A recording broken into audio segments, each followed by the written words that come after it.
రాజమండ్రిలో గోదావరి ఉగ్రరూపం దాల్చింది. Dhavaleswaram Cotton barrage వద్ద గోదావరి వరద ఉధృతి కొనసాగుతోంది. రెండవ ప్రమాద హెచ్చరిక స్థాయిని మించి గోదావరి పొంగి ప్రవహిస్తోంది. ప్రస్తుతం ధవళేశ్వరం కాటన్ బ్యారేజీ దగ్గర 15.70 అడుగులకు నీటి మట్టం పెరిగింది. 15,60,000 క్యూసెక్ల వరద నీరు దిగువకు విడుదల చేస్తున్నారు.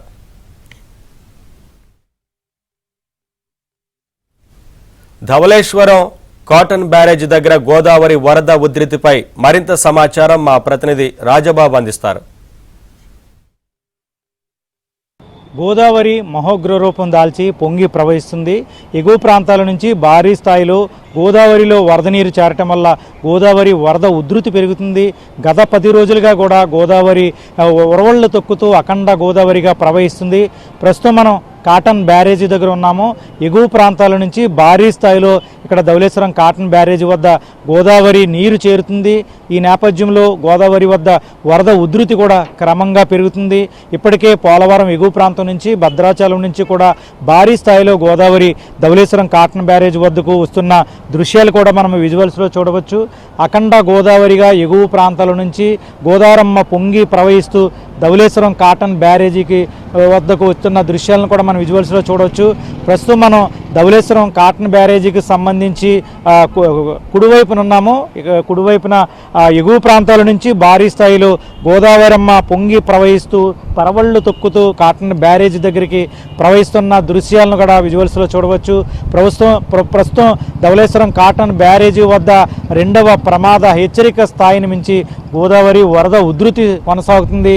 సుమారుగా ప్రస్తుతం 15 లక్షల క్యూసెక్ల వరద నీరు ధవళేశ్వరం కాటన్ బ్యారేజీకి ఇన్ఫ్లోగా వస్తుంది. మనం ప్రస్తుతం ఇప్పుడు ధవళేశ్వరం కాటన్ బ్యారేజీ కుడివైపున చూసాము. మనం ఇప్పటి వరకు విజువల్స్లో చూసాము. ఎగువ ప్రాంతాల నుంచి భారీ స్థాయిలో వస్తున్న గోదావరి వరద ఉధృతిని చూసాము. ఇప్పుడు ఆ గోదావరి నది కాటన్ బ్యారేజీకు ఎడమవైపున మనం విజువల్స్లో చూడవచ్చు. ఎగువ ప్రాంతాల నుంచి 15 లక్షల క్యూసెక్ల వరద నీరు రావటం వల్ల ధవళేశ్వరం కాటన్ బ్యారేజీకి సంబంధించి 175 గేట్లను కూడా ఇక్కడ పూర్తిగా ఎత్తివేసి 15 లక్షల క్యూసెక్ల వరద నీటిని దిగువకు విడుదల చేస్తున్న దృశ్యాలను కూడా మనం విజువల్స్లో చూడవచ్చు. ధవళేశ్వరం కాటన్ బ్యారేజీ వద్ద అఖండ గోదావరి ఉగ్ర రూపం దాల్చి పొంగి ప్రవహిస్తున్న దృశ్యాలను ఇక్కడ మనం విజువల్స్లో చూడవచ్చు. అఖండ గోదావరిగా ధవళేశ్వరం కాటన్ బ్యారేజీ వద్ద గోదావరమ్మ పరవళ్ళు తొక్కుతూ ప్రవహిస్తుంది. ప్రస్తుతం ధవళేశ్వరం కాటన్ బ్యారేజీకి సంబంధించి 175 గేట్లను కూడా పూర్తిగా ఎత్తివేశారు. గోదావరికి సంబంధించి 15 లక్షల క్యూసెక్ల వరద నీటిని కూడా దిగువకు విడుదల చేస్తున్నారు. భారీ స్థాయిలో గోదావరి బ్యారేజీకి వరద ఉధృతి కొనసాగుతుంది. ధవళేశ్వరం కాటన్ బ్యారేజీ వద్ద ఉన్న లంక గ్రామాలు కూడా పూర్తిగా జల దిగ్బంధంలో చిక్కుకున్నాయి, నీటి మునగాయి.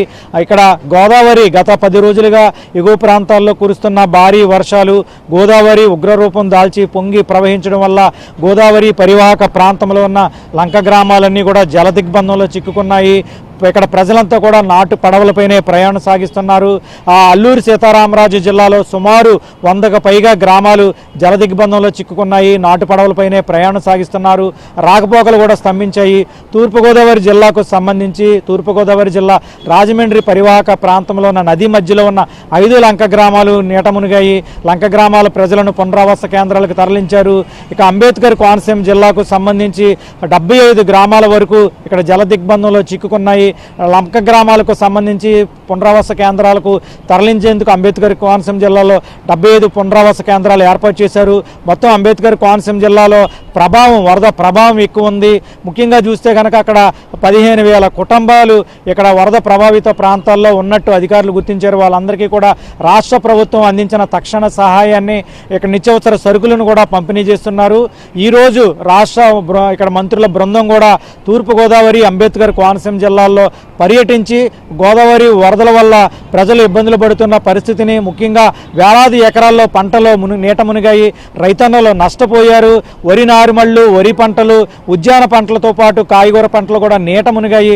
వేలాది మంది రైతన్నలు నష్టపోయారు. రైతుల కష్టాలని, ప్రజల కష్టాన్ని కూడా రాష్ట్ర మంత్రుల బృందం తెలుసుకుంటుంది.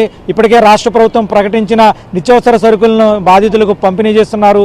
రాష్ట్ర ప్రభుత్వం ప్రకటించిన 3,000 రూపాయలు కూడా రాష్ట్ర ప్రభుత్వం తరపున మంత్రులు కూడా పంపిణీ చేసే అవకాశం ఉంది. మొత్తానికి చూస్తే కనుక ధవళేశ్వరం కాటన్ బ్యారేజీ వద్ద గోదావరి ఉగ్రరూపం దాల్చి పొంగి ప్రవహిస్తుంది. ఇక్కడ ధవళేశ్వరం కాటన్ బ్యారేజీ వద్ద రెండవ ప్రమాద హెచ్చరిక కొనసాగుతుంది. గోదావరి మహోగ్ర రూపానికి లంక గ్రామాలు జలదిగ్బంధంలో చిక్కుకున్నాయి. లంక గ్రామాల ప్రజలు విలవెల్లాడుతున్నారు. ఇది ధవళేశ్వరం కాటన్ బ్యారేజీ వద్ద గోదావరి మహోగ్ర రూపం దాల్చి పొంగి ప్రవహిస్తున్న పరిస్థితి. ధవళేశ్వరం కాటన్ బ్యారేజీ వద్ద రెండవ ప్రమాద హెచ్చరిక స్థాయిని మించి గోదావరమ్మ పరవళ్లు తొక్కుతూ ప్రవహిస్తున్న